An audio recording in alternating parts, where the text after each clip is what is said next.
Coucou, bonjour à tous. Aujourd'hui avec Jean-Pierre, nous tentons une nouvelle expérience. Nous choisissons un thème et nous allons le proposer à 3 personnes différentes, 3 générations différentes, 3 professions différentes et 3 ressentis différents. Aujourd'hui, le thème est la violence, toutes les violences et le fait que cela soit de plus en plus violent et que les autres de ces violences soient de plus en plus jeunes. Nous allons recevoir Yasmina Kasmi, proviseure adjointe, Sullivan Vémont, CPE, Omoa Kota, journaliste Rostand Télévision, mais aujourd'hui, elle intervient comme lycéenne en première générale. Jean-Pierre, c'est à toi. Bonne interview. Alors j'aimerais bien que tu nous dises un petit peu ton ressenti, que tu nous dises un petit peu ce que tu en penses. Quelles sont pour toi les violences et quelles sont les violences qui, toi, te préoccupent le plus? Alors effectivement, la violence, il y a plusieurs types de violences. Il y a la violence sociale, la violence familiale, la violence sexuelle, la violence, j'allais dire, psychologique. Voilà, plusieurs sortes de violences qu'on peut catégoriser dans plusieurs domaines et il est difficilement comparable. Toutes ces violences ont leur spécificité et toutes sont violentes. Violentes, ça veut dire qu'elles ont un impact important sur notre personne, que ce soit psychologique ou physique. Quelles sont les violences qui te perturbent le plus? Il y a la violence sexuelle, la violence psychologique du style harcèlement ou induite par les réseaux sociaux. Il y a également toutes les violences conjugales, qui recoupent bien sûr les violences sexuelles, dont j'évoquais tout à l'heure. Dans le mot violence, dans le fait exactement ce qu'est la violence, comment bon, t'es pas ministre, t'as pas tous les moyens qu'il faut pour pouvoir lutter contre ça, mais qu'est-ce qu'il faudrait faire? Par quoi il faudrait commencer? Est-ce que ici au lycée, on a aussi les moyens? Bien entendu que le lycée a un impact. Disons qu'on est toujours vigilant sur ces questions-là, notamment sur les questions de violence, de harcèlement. On privilégie bien sûr la prévention, beaucoup d'actions préventives. On privilégie l'écoute, la médiation avant tout. Et comme tu l'évoquais tout à l'heure, il y a aussi le ressenti. Nationalement, il y a quand même 90% des élèves qui se sentent sécurisés dans leur établissement. Et il faut savoir que 13,7% d'élèves ont eu un incident grave sur 1000 élèves. Donc il faut relativiser. Donc tu parlais de ressenti, oui. Donc il y a les items statistiques qui sont en hausse, mais pas autant qu'on le pense. Et il y a la réalité, ce ressenti qui, pour moi, est également amplifié par les réseaux sociaux. Pourquoi les élèves, on va parler, pas de Rostand, mais de l'éducation en général, les collèges et les lycées, pourquoi les élèves ont du mal, alors prenons l'exemple du harcèlement, pourquoi ils ont du mal à en parler, pourquoi ils ont du mal à aller vers un adulte pour parler de ce problème-là? Alors, est-ce qu'ils ont du mal?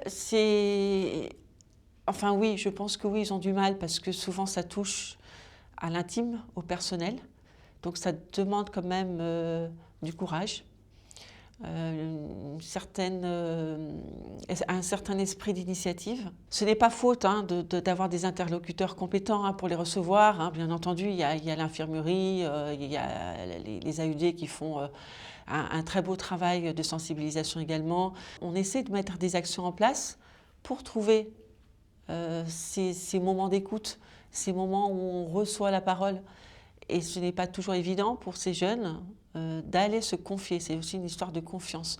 Et on travaille tous sur ce point-là actuellement, même au lycée, sur ce rapport de confiance avec les élèves. Il va y avoir, j'ai vu avec un des élèves d'une classe AEPA, avec lesquels on fait pas mal de trucs, ils ont envie de faire un film sur le harcèlement, pour évidemment le dénoncer. Donc c'est déjà bien, c'est aussi une façon de lutter contre ça. On encourage ce genre d'initiative. Justement, le film, c'est très parlant pour eux. Ils sont nés dans cette génération-là. Et puis, ça fait partie aussi du protocole phare qu'on a mis en place au sein du lycée et pour la labellisation de l'établissement. Le troisième volet porte sur ça, sur cette sensibilisation par la création d'un film. Donc oui, au contraire, on les encourage à le faire parce que ça va être beaucoup plus parlant pour eux et seront beaucoup plus réceptifs si ça vient de leur père. La violence est de pire en pire et ceux qui se font prendre, que ce soit les harceleurs, que ce soit les violeurs, que ce soit... Oui. Ils sont de plus en plus jeunes. Il y a de plus en plus de violence. Est-ce qu'il y en a de plus en plus? C'est une vraie question. Ça, c'est une vraie question. Qu'est-ce que tu en penses? Moi, ce que j'en pense, je pense qu'il y a toujours eu de la violence. 2025 n'est pas forcément plus violent qu'il y a 10 ans. Je dirais même que le siècle dernier. C'était pas le même genre de violence, mais c'était très violent. Donc, je pense qu'il faut relativiser. Mais la violence en elle-même, elle a toujours existé, sous toutes ses formes. Est-ce que c'était pas même plus, j'allais dire, barbare il y a quelques années que maintenant? Mais la violence a évolué. On n'a plus les mêmes outils. Il y a quelques années encore, il y avait la guillotine. Maintenant, il y a les réseaux sociaux. Dernière question, est-ce que, malgré la situation actuelle, est-ce que tu penses que les choses peuvent s'arranger? Et dernière petite question, est-ce que tu es et est-ce que tu restes optimiste? Oui, je pense que les choses peuvent s'arranger. On peut améliorer les choses. De quelle manière? On peut les améliorer en démultipliant des actions de prévention. Ça, c'est important. En développant l'écoute, en élaborant un vrai travail avec les parents. Et bien sûr, je reste optimiste. Non. C'est important. Il faut regarder vers l'avenir, il faut croire aux choses. Il faut croire en l'avenir, il faut croire en nos élèves, il faut croire en ces valeurs, les valeurs de laïcité. C'est très important. Voilà. Merci mille fois. Merci à Cool. vous. Merci de m'avoir reçu. Sullivan, bonjour. Bonjour Jean-Pierre. Je voudrais savoir de quelle violence tu as envie de nous parler. Je m'intéresse surtout beaucoup à la violence sociale, qui pour moi est un peu une reproduction du contexte un peu mondial. On parle souvent de la violence qui monte chez les jeunes et qu'elle apparaît de plus en plus tôt. Comment tu la définirais, la violence sociale?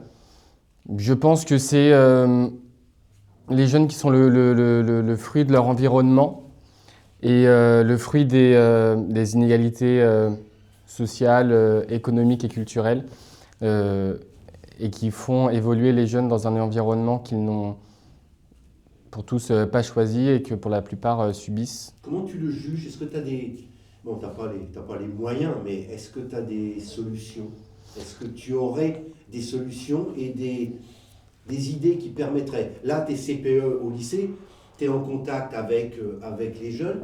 Est-ce qu'ils te parlent de ça? Je pense que la violence, ils ont du mal à la verbaliser, à mettre des mots dessus. Je pense qu'ils la ressentent, ils la subissent et ils la vivent justement. Et certains, ils la reproduisent aussi, ouais. oui, mais malgré eux. Et je pense qu'ils n'arrivent pas à verbaliser ça et justement d'ouvrir le dialogue et en parler et prendre le jeune dans sa globalité de ce qu'il est et dans sa diversité, c'est justement essayer de comprendre cette violence, d'où elle vient, pourquoi elle s'installe et pourquoi elle se manifeste et d'en échanger avec le jeune sans forcément culpabiliser le jeune sur ce qu'il a pu faire, mais plutôt le responsabiliser sur les conséquences de ses actes. Est-ce que les adultes sont responsables? Je pense que malgré nous, on reproduit aussi une certaine violence qu'on pourrait appeler la violence de l'institution un peu, où justement peut-être... on travaille aussi avec notre humanité, nos émotions, et c'est possible que des fois, il y ait des moments plus maladroits que d'autres, et il faut justement réussir à remettre en question perpétuellement nos pratiques pour adapter à chaque jeune, à chaque élève qui se présente devant nous. On a parlé du harcèlement. C'est une forme de violence, bien sûr, ouais. Il y a eu des actions, il y a des actions au lycée là-dessus. Est-ce qu'ils se confient facilement? Bon, le harcèlement, on sait que c'est difficile. Mais là, il y a d'autres, c'est ce qu'on disait, il y a d'autres styles de violence, il y a d'autres sortes de violence. Et là, il y en a beaucoup. Est-ce qu'ils ont tendance à venir te voir pour en parler? Je pense que justement, le harcèlement, c'est devenu... il y a une prise de conscience générale qui s'est développée ces dernières années. C'est devenu une priorité justement de l'éducation nationale. Il était temps de ces 10 dernières années. Aujourd'hui, c'est reconnu. À l'époque, c'était plus banalisé. On avait tendance à dire c'est parce qu'il est faible, ça va l'endurcir. C'est ce genre de violence que je parle quand je parle de violence institutionnelle. Et justement, aujourd'hui, c'est reconnu. On le combat, mais même en dehors de l'école aussi, de manière plus globale dans la société. On lutte activement contre le harcèlement. Et je pense que justement, les jeunes aujourd'hui sont très conscients de ce qu'est le harcèlement et le combattent plus qu'avant. Et justement, ils le manifestent plus. Alors des fois, parfois, il faut, je pense, recentrer la notion de harcèlement dans le dialogue. Il faut poser la question pour qu'ils en parlent. Ils viennent pas spontanément te voir pour te dire, voilà, j'ai ça comme souci. Non, je pense pas, mais je pense que justement, comme la notion de harcèlement est omniprésente aujourd'hui dans le dialogue, je pense qu'il faut recentrer et redéfinir justement ce qu'est le harcèlement avec les jeunes pour qu'ils prennent conscience que ça, c'est une situation de harcèlement et ça, c'en est peut-être pas une. Et traiter différemment si c'est juste une agression ponctuelle ou si c'est un vrai cas de harcèlement chronique. Que ce soit le harcèlement ou toutes les autres sortes de violences, est-ce que tu es optimiste pour les 10 ans qui viennent en disant on va réussir à trouver des solutions, on va quand même arriver à diminuer? Je pense que quand on travaille dans l'éducation et surtout avec les jeunes et les enfants, il faut être ce que je pourrais appeler un éternel optimiste et même si on a toutes les raisons de penser que la violence va augmenter parce que les jeunes sont confrontés de plus en plus jeunes à la violence, au contexte un peu mondial de la montée des extrêmes, de plusieurs guerres. Et ils sont confrontés à ça directement via des images sur les réseaux sociaux. Ils ne les comprennent pas forcément non plus. Je pense qu'il faut justement éduquer à l'information et contre la désinformation justement et travailler avec eux, toujours ouvrir le dialogue. Les réseaux sociaux sont une source de violence? Oui, mais ils peuvent aussi être un refuge où justement les élèves peuvent exprimer leur mal-être. Donc, comment on les utilise. Voilà, et je pense que dans les réseaux sociaux, il y a du bon, il y a du mauvais. En fait, c'est comme dans tout, c'est la modération qui fait qu'il y a des conséquences néfastes ou pas. Et moi, je reste optimiste sur le fait qu'il faut travailler avec les jeunes pour lutter contre tout type de violence. Et ça passe énormément par le dialogue, la prise de conscience et la responsabilisation des jeunes. Omoa, bonjour. Bonjour Jean-Pierre. Aujourd'hui, on va parler de la violence. J'aimerais que tu nous dises de quelle violence tu as envie de nous parler. J'aimerais te parler de la violence psychologique. On t'écoute. La violence psychologique, c'est quand quelqu'un, le plus souvent une personne proche de toi ou dans ton entourage, va te dire des choses sur ton physique ou ta façon de penser ou de parler qui vont te blesser, mais sans que tu t'en rendes compte directement. Ça veut dire que ça aura des répercussions sur ta façon de t'adresser aux autres personnes. Par exemple, imaginons que ta mère, elle vienne te voir et te dit « Oh Jean-Pierre, t'es trop gros, tu dois perdre 5 kilos, sinon personne va t'aimer. » Voilà. Et puis tu dis à ta mère « Mais maman, t'as pas quelque chose de gentil à me dire ?» Et elle dit « Non mais tu dois perdre tes 5 kilos, sinon personne va t'aimer. » Et puis demain, tu arrives à l'école et puis ton amie, que tu connais depuis toujours, elle te demande si tu manges à la cantine.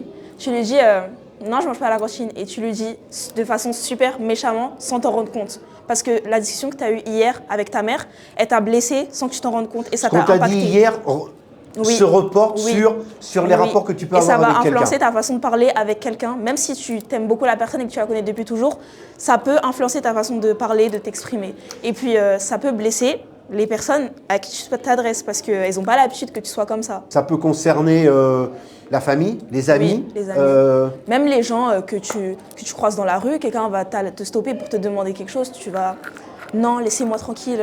Comment tu l'expliques, cette violence? Comment je l'expliquerais? C'est-à-dire? Pourquoi des gens ont ce genre de réaction?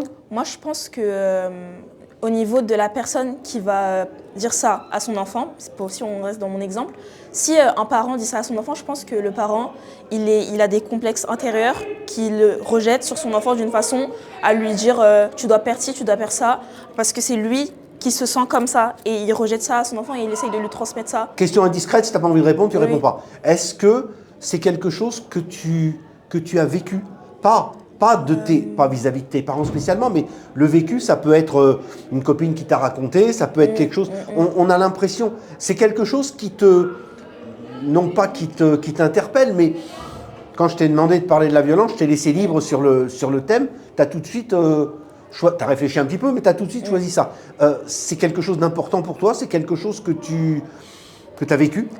Moi, j'ai un exemple, mais c'était pas grave. C'était juste un jour, on était allé à une conférence et je prenais des notes sur mon téléphone. Voilà. Et donc, en rentrant à la maison, ma mère elle m'a dit Omoa, tu dois pas prendre des notes sur ton téléphone parce que ça se trouve, tu es sur TikTok, tu es sur Snap. Et elle me l'a dit un peu. Enfin, elle avait pas confiance. Le fait que je prenais des notes sur mon téléphone, elle était là non, ça se voit que tu étais sur TikTok, sur Snap. Et du coup, moi, ça m'a un peu. Ça t'a perturbé? Oui, et du coup, sans m'en rendre compte, j'ai commencé à prendre un cahier pour écrire avec un stylo pour pas que quelqu'un pense que j'étais en train d'être sur les réseaux au lieu d'écrire des notes, alors que en vrai, je suis pas censée m'interroger sur ce qu'elle pense. Je suis plus censée faire quoi je m'adapte le plus facilement. Est-ce que tu trouves qu'elle avait raison? En soi, elle a raison parce que ça peut m'aider de prendre des notes sur... du coup, ça peut porter à confusion si je prends des notes sur mon téléphone parce que maintenant, vu qu'on est dans une ère, les réseaux sociaux, le fait que je sois sur mon téléphone pendant une conférence, peut-être qu'elle a pu croire que j'étais sur les réseaux sociaux. Mais à partir du moment où je lui dis que j'étais pas et qu'elle me dit que j'y étais, moi, c'était un peu... ok, donc il y a un manque de confiance. Par rapport à pourquoi ça pourrait m'aider, parce que ça pourrait m'aider pour les cours. Le fait de prendre des notes avec un papier et un stylo, ça peut m'aider à retenir plus vite et à noter. Mais avec le téléphone, c'est plus efficace parce que ça va plus vite. Mais voilà, papier et stylo, ça peut m'aider. Donc oui, en soi, elle a raison. Mais d'un autre côté, elle n'a pas trop de raison de me dire comme ça. Mais elle avait quand même Elle aurait raison. dû te le présenter autrement. Oui, d'une autre façon. Dans quelques temps, tu vas avoir un amoureux, tu vas avoir des enfants. Est-ce que c'est quelque chose qui va te revenir dans la tête quand tu vas parler à tes gamins? Est-ce que c'est quelque chose qui...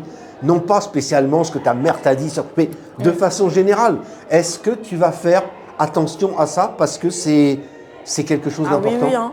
Moi, j'ai déjà tout pensé, j'ai tout prévu. Hein. Parce que, en fait, comment on va parler à nos enfants, c'est comme ça qu'ils vont parler aussi aux autres. Parce que pendant qu'ils vont grandir, c'est nous, on va dire, les acteurs de leur développement. Ça veut dire si je parle à mon enfant de façon... Les responsables dans le bon sens du terme. Oui, ça veut dire si je lui parle de façon... Par exemple, si je parle super vite, je suis quelqu'un, je parle super vite, mon enfant, peut-être sans s'en rendre compte, elle aussi, elle va parler très vite. Et du coup, ça va, pour communiquer avec les autres, peut-être que ça va être compliqué. Ou si je parle très fort tout le temps ou que, je dis des insultes tout le temps, mon enfant aussi va dire des choses comme ça. Ça veut dire qu'il faut travailler sur ses émotions, sur soi. sur sa façon de parler, de s'exprimer, tout ça, pour ne pas reproduire les mêmes erreurs tout le temps. Il faut bien faire attention à ce qu'on dit à ses enfants. On va te retrouver bientôt parce que là, aujourd'hui, tu as participé en tant que lycéenne de première générale, mais bientôt, on va te retrouver très vite en tant que journaliste Ressent Télévision. Yes. Merci mille fois d'être venue. De rien. Et puis, à bientôt. À bientôt.